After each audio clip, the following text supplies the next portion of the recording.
నమస్తే. ఇన్నాళ్ళు నన్ను సపోర్ట్ చేస్తూ, ఎంకరేజ్ చేస్తూ మీ ప్రేమని నాకు అందిస్తున్న ప్రతి ఒక్కరికి కృతజ్ఞతలు.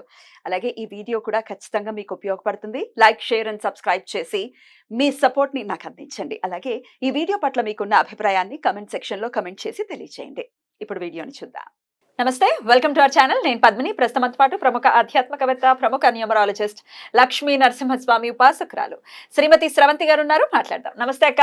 నమస్తే Padmini. How are you? Fine. అప్పుడప్పుడు రాజకీయాలు కూడా అప్పుడప్పుడు ఏంటి ఎప్పుడు ఆశ్చర్యపరుస్తూనే ఉంటాయి. ఈసారి చాలా ఆనందాన్ని ఇచ్చింది. హార్డ్ వర్క్ నెవర్ ఫెయిల్స్ అని నిరూపించింది పవర్ స్టార్ పవన్ కళ్యాణ్ గారి విషయంలో. పవర్ ప్యాక్ పర్ఫార్మెన్స్ ఇచ్చారు. మొత్తానికి అదే లెవెల్లో గెలుపును కూడా అందుకోబోతున్నారు. అంటే ఇవాళ మనం ఇంకా మంగళవారం ఇంచుమించు మధ్యాహ్నమే ఉన్నాము, ఇంకా రాలేదు, ఇంకా పూర్తి రిజల్ట్ రాలేదు కాబట్టి గెలవబోతున్నారు అని అంటున్నాను. డెఫినెట్ గా గెలుపు అయితే ఖాయంగానే కనబడుతోంది. ఇంచుమించు 21 స్థానాల్లో పోటీ చేస్తే 20 స్థానాల్లో లీడ్ లో ఉన్నారు. ఇంతకు మించిన క్లీన్ స్వీప్ ఏముంటుంది?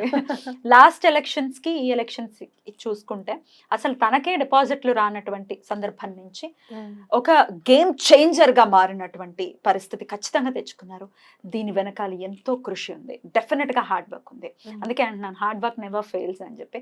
డెఫినెట్ గా పవన్ కళ్యాణ్ గారిని ఇన్స్పిరేషన్ గా తీసుకోవాలి. చెప్పండి అక్క మీ మాటల్లో. ఎప్పుడైనా కూడా మనం ఏదైనా ఒక పని చేద్దాము అని చెప్పి డిసైడ్ అయిన తర్వాత గనక మనం ముందుకు వెళ్ళిపోతూ ఉంటాయి, ఒక్కసారి ఆగిపోవాల్సి వస్తుంది. ఆగిన తర్వాత అసలు మనం ఎందుకు ఆగాము, మనం అనుకున్నది ఎందుకు జరగలేదు, ఎలాంటి దాని మీద మనం దృష్టి సారించలేకపోయాము, అసలు ఏ ఏ పరిణామాల గురించి మనం ముందే తెలుసుకోవాలి అనేది చూసుకుంటే గనక మనకి పవన్ కళ్యాణ్ గారి జీవితం అనేది ఒక పాఠంగా మనం తీసుకోవచ్చు, ఒక లెసన్ అనుకోవచ్చు మనం. ఎందుకు అనంటే అనుభవాల్లో నుంచే పాఠాలు పుడతాయని నేను గట్టిగా నమ్ముతాను పద్మిని.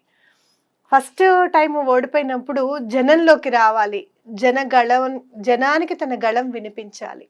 అలాగే ప్రజాస్వామ్యంలో నేను ఉన్నాను, నేను అలా వెనుదిరిగి వెళ్ళిపోను. అందరూ ఎలా అంటే అన్నయ్య కూడా పార్టీ పెట్టారు, అలా కలిసిపోయారు కాంగ్రెస్ లో అన్నది చాలా అంటే ఇది కూడా అలానే అయిపోతుంది, ఈయన కూడా అలానే చేస్తాడు అనేవి మనం ఎక్కువ వింటూనే ఉన్నాం విమర్శలు.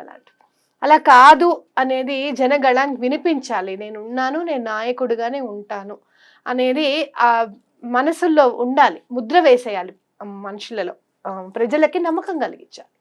అలా బయటికి రావాలి అనేది అప్పుడు అనుకున్నాను నేను. ఫస్ట్లో అసలు బయటికి రాలేకపోవడము, ప్రణాళికాబద్ధంగా అంటే అందరితోనూ మాట్లాడేవారు ఆయన. ఎవరి ఆలోచన తీసుకుంటున్నారు, ఎవరి ఆలోచనలో ఆయన ముందుకు వెళ్తున్నారు, తన ఆలోచన ఇప్పుడు అందరివి కూడా కలగలుపుగా ఉండాలి. అందరి మాటలు వినాలి, ఏది ఉపయోగపడుతుంది అనేది డెసిషన్ కూడా ఉండాలి. అలాంటిది తక్కువైందేమో ఫస్ట్ అని అనిపిస్తే, సెకండ్ టైం అట్లాంటిది ఏది లేకుండా నిజంగా చెప్పాలి అని అంటే ప్రజల్లోకి మమేకం అవ్వడం ఒకటి. అలాగనే పొత్తు అనేసరికి జనరల్గా ఎవరు కూడా ఇష్టపడరు. అంటే ప్రధాన పార్టీతో మనం పొత్తు పెట్టుకుంటున్నాము అని అంటే మనము కనపడమేమో, వాళ్ళ నీడలోనే మనం ఉండిపోవాల్సి వస్తుందేమో అనేది కాకుండా, నాతో ఒకళ్ళు మొన్న ఒక మాట అన్నారు, తప్పకుండా పవన్ కళ్యాణ్ గారు గెలుస్తారు, ఆయనే హోమ్ మినిస్టర్ అవుతారు అని కూడా అన్నారు. వాళ్ళ ఇంట్రెస్ట్ చూడ ఎట్లా ఉంది వాళ్ళది. అంటే ఆ విజన్ అనేది వాళ్ళకి కనపడింది అక్కడ వాళ్ళకి అని చెప్పి ప్రస్ఫుటంగా నాకు అర్థమైంది. చాలా మందితో నేను మాట్లాడడం జరిగింది. మీరు ఎవరు వస్తారనుకుంటున్నారు అని అంటే అందరూ కూడా లేదు టీడీపీ వస్తుంది అనుకుంటున్నాము, అందులో ఈసారి పవన్ కళ్యాణ్ గారు కలిసారు కదా తప్పకుండా వస్తుంది అని అనుకోవడము. Can't wait to hear that. Pawan Kalyan అనే నేను అది ఎప్పుడెప్పుడు అంటే ఏదో తెలియని ఇప్పుడు ఎటువంటి అభిమానం ఉంది యాజ్ అ బ్యూటిఫుల్ యాక్టర్, ఆయనకు అద్భుతమైన యాక్టర్. కానీ ఆ కష్టం గురించి చాలా బాధ అనిపించింది. 14 ఏళ్ళు ఆయన తలుచుకుంటే ఎన్ని సినిమాలు చేస్తారు, ఎంత డబ్బులు పోగేసుకుంటారు, అసలు ఎలా తిరిగారు ఆయన, ఎన్ని అవమానాలు. ఇక పర్సనల్ లైఫ్ నైతే ఎంతలాగా దాన్ని ఇట్లా చెరుకు రసంలో పెట్టి పిండేస్తారు చూసారా, అట్లా పిండేసి ఇంతమంది వైఫ్, 4 వైఫ్లు అనటం మరి ఆయన ఎవరు ఎంతమంది అన్నా ఉండనివ్వు, పర్సనల్ లైఫ్ లోకి అంటే ఎప్పుడు ఎంటర్ అవుతారు అనేది గుర్తుపెట్టుకోండి. ఇక్కడ మన పర్సనల్ లైఫ్లోకి ఎప్పుడు ఎంటర్ అవుతారు అని అంటే, ప్రొఫెషనల్గా మనని కిందకి దిగజార్చలేము అనుకున్నప్పుడు పర్సనల్ లైఫ్ లోకి ఎంటర్ మెంటల్ గా మెంటల్ గా వాళ్ళని కొట్టచ్చు అని చెప్పి పర్సనల్ లైఫ్ కి దిగుతారు అనమాట. ఇప్పుడు తెలిసి ఈయనకి 3 పెళ్లిళ్ళు అయ్యాయి, తెలియకుండా ఎంతమందికి ఎన్ని అయ్యాయి అనేది తెలియదు కదా. తెర వెనకాల ఏం చేస్తున్నావు అని తెలీదు. నేను ఒక్క వర్డ్ మర్చిపోయాను. ఆ మైనింగ్ విషయంలో శ్రీలక్ష్మి అనే ఐఏఎస్ ఆఫీసర్ ఇరుక్కున్నారు అని అంటే ఒక చిన్న వర్డ్ క్యాప్టివిటీనే ఏదో ఉంది, అప్పుడు నాకు సరిగ్గా గుర్తులేదు. ఆ వర్డ్ ని ఎంటర్ చేసినందువల్ల నువ్వు ఎంతటి మైనింగ్ అయినా చేసుకోవచ్చు అనమాట. అక్కడ ఇంకా ఇంత అనేది ఉంటుంది, ఎంత మైనింగ్ చేసుకున్నా కూడా ఓన్లీ ఈ పర్సెంటేజ్ ప్రకారమే లిమిట్ ఉంటుంది అనమాట. ఆ ఒక్క చిన్న వర్డ్ వాడినందుకు ఆ లిమిటేషన్ లేదు. ఆ చిన్న వర్డ్ కి నువ్వు ఎందుకు సంతకం పెట్టావని చెప్పి ఆవిడ లోపలికి వేసేసారు. నువ్వు ఈయన 3 ఆడవాళ్ళని కనుక నిజంగా పెళ్లి చేసుకున్నారు అని అంటే నీ వల్ల ఒక ఆడవిడ ఐఏఎస్ ఆఫీసర్ లోపలికి వెళ్ళింది కదా, అది మర్చిపోతారు. అర్థమైందా? సో ఎప్పుడైనా మనం గుర్తుపెట్టుకోవాల్సింది ఏంటి అంటే, నువ్వు ప్రొఫెషనల్ గా ఎదుగుతున్నావు అని అంటే గనక పర్సనల్ లైఫ్ లో నీకేమన్నా తేడాలు ఉన్నాయా అనేది ఖచ్చితంగా చూస్తారు. దాన్ని ఆటపోట్లు చాలా తట్టుకున్నారు అక్క. అసలు కొన్ని మాటలు అయితే అసలు గేట్ కూడా దాటనివ్వము అసెంబ్లీది అని అంటే, ఇప్పుడు మరి ఎట్లా ఏ మొహం ఎలా ఎత్తుకుంటారు? వాళ్ళ ఇంటి గేట్లు వాళ్ళు దాటాల్సిన పరిస్థితి లేకుండా అయిపోయింది కదా. కానీ ఒక్కటి మాత్రం ఖచ్చితంగా చెప్తాను పద్మిని, నీకు ఆపోజిట్ వాళ్ళు అయి ఉండొచ్చు, కరెక్టే, కాదని నేను అన్నాను. కానీ మాట్లాడే మాట ఎలా ఉండాలి అని అంటే, అట్లీస్ట్ నిన్ను సపోర్ట్ చేసే వాళ్ళకి కూడా అయ్యో అదేంటి ఇట్లా అనేసారు అని అనిపించకూడదు. అయ్యో ఇంత బాధ పెట్టడమా, అవసరమా అని ఎవరికి అనిపించకూడదు. అలా మాట్లాడాలి ఎవరితో అయినా కూడా. నేను చాలా జాగ్రత్తగా మాట్లాడితే ఎవరితో మాట్లాడినా కూడా, ఎందుకంటే ఎవరినైనా కానీ మనసుని హర్ట్ చేసే విధంగా నువ్వు మాట్లాడావు అని అంటే నేను గట్టిగా నమ్ముతా మన మనసు కూడా ఎప్పుడో హర్ట్ అయ్యే సిచ్యుయేషన్ మనకి ఖచ్చితంగా వస్తుంది అనేది ఖచ్చితంగా నేను నమ్ముతాను. అదే ఇక్కడ జరిగింది అని చెప్పి. హార్డ్ వర్క్ అంటే నిజంగా చెప్పాలి అని అంటే బాగా తిరిగారు ఈసారి. వారాహి అని చెప్పి అదే అడగబోతున్నా. తన రథానికి వారాహి అని నామకరణం చేయటం ఆయన సక్సెస్ కి వన్ ఆఫ్ ద స్టెప్స్ అని అనుకోవచ్చా? తప్పకుండా అనుకోవచ్చు. ఎందుకనంటే ఒక నిబద్ధత, అలాగే వారాహి అని పెట్టుకున్నారు అని అంటే భగవంతుడి మీద ఒక నమ్మకం.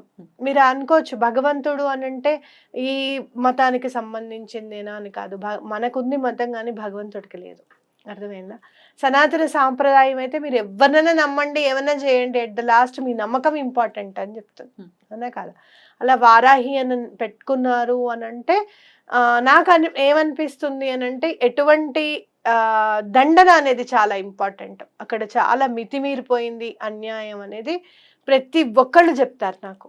అసలు గవర్నమెంట్ ఉందా మాకు డౌట్గా ఉంది, మాకు చాలా ఇబ్బందులు పడుతున్నాం మేము గవర్నమెంట్ ఆఫీసుల్లో కానీ అని చెప్పి పర్సనల్ ఎక్స్పీరియన్స్ కూడా ఉంది నాకు. అలా చాలా ఇబ్బంది పడుతున్నాం అని చెప్పి చాలామంది చెప్పడం. అసలు ఏ వ్యాపారం చూసినా కూడా మా వ్యాపారం అంతా డల్ అయిపోయిందమ్మా, బలానా దానివల్ల డల్ అయిందమ్మా అని చెప్పడము ప్రతిదీ. అసలు నిజంగా చెప్పాలంటే కన్స్ట్రక్షన్ స్టార్ట్ చేస్తే అసలు ఇసుక దొరుకుతుందా అన్న భయం మనకి. అలాంటివన్నీ చాలా భయపడ్డారు ఈసారి జనాలు, చాలా బాధపడ్డారు.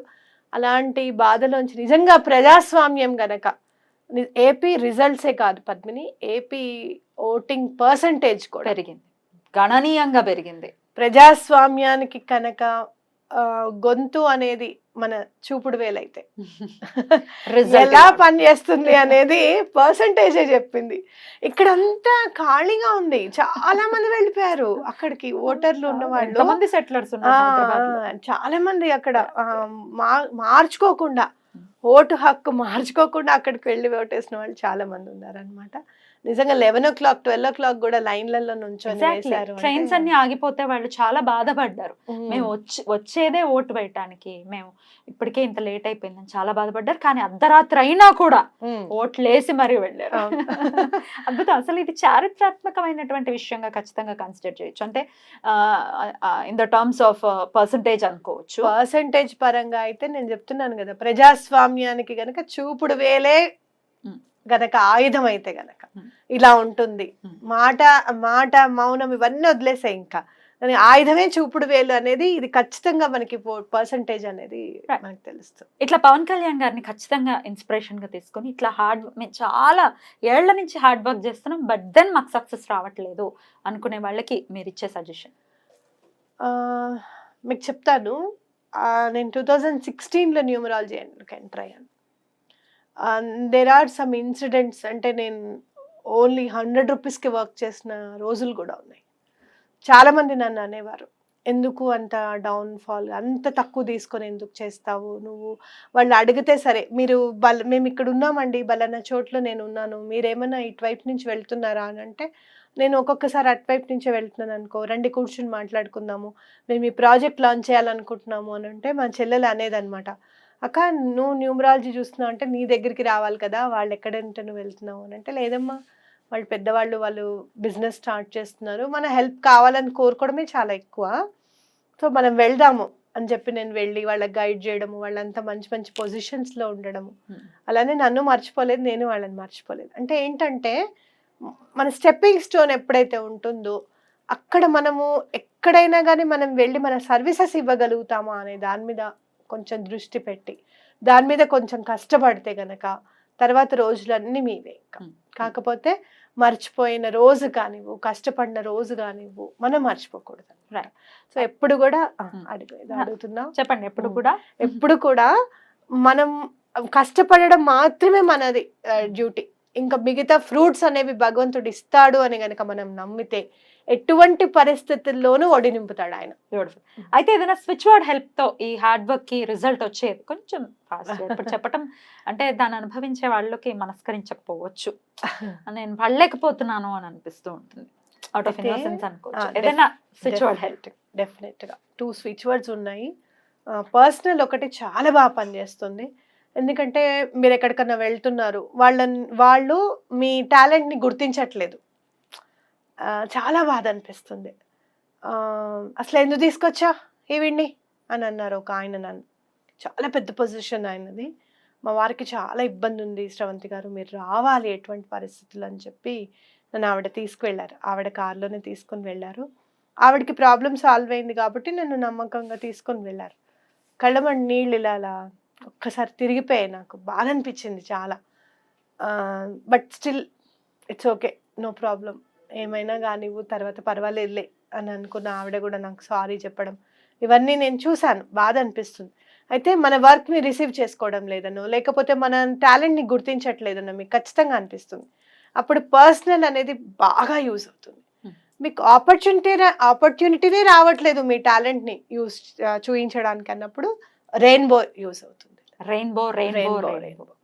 రెయిన్బో చాలా బాగా యూజ్ అవుతుంది. అండ్ మంచి పార్టీ రావాలి, ప్రజలకి అనుకూలమైన పార్టీ రావాలి అని చెప్పి నేను చాలా వితిన్ ఒక 2-3 సెకండ్స్ మేనిఫెస్ట్ చేశానేమో అంతే. ఒక చిన్న థాట్ వచ్చింది, ఆ థాట్లో నుంచి మేనిఫెస్టేషన్ వచ్చింది. అంటే మనకి ఎదుటి వాళ్ళకి మంచి జరగాలి అని కనుక మనం కోరుకుంటే, మీకు 17 సెకండ్స్ మేనిఫెస్టేషన్ అని నేర్పించాను. 17 సెకండ్స్ మేనిఫెస్టేషన్ వర్కౌట్ అయిపోతుంది. అంటే ఎప్పుడు కూడా అవతల వాళ్ళ మంచి కోరుకోండి, అవతల వాళ్ళకి పని అవ్వాలని చెప్పి కోరుకోండి. మీకు పని అవ్వాలి అని చెప్పి మీ ఫ్రెండ్కి చెప్పండి, రే నాకు ఈ పని అవ్వాలని కోరుకోరా, నీకేం కావాలో చెప్పు, నేను అది చేస్తాను, మనం ఇద్దరం కలిసి ఏదైనా చారిటీ వర్క్ చేద్దామని చెప్పండి. అలాగే మీ ఫ్రెండ్కి ఏ వర్క్ కావాలో మీరు కోరుకోండి, తప్పకుండా మీ పనులన్నీ అయిపోతాయి. పర్సనల్ రెయిన్బో చాలా బాగా పనిచేస్తుంది. ఎన్నిసార్లు చదవాలి? నేను జనరల్గా 28 టైమ్స్ యాక్చువల్గా స్విచ్ వర్డ్ ఏదైనా 28 టైమ్స్ చదవాలి అనేది ఖచ్చితమైన నెంబర్. అది నేనేం చేస్తాను అంటే ఒక 5 మినిట్స్ నన్ను నేను మర్చిపోతాను, పర్సనల్ అని అదే అనిపిస్తుంది. రైట్ అక్క, చాలా బ్యూటిఫుల్గా ఎక్స్ప్లెయిన్ చేశారు. థ్యాంక్ యూ సో మచ్ అక్క. నమస్తే.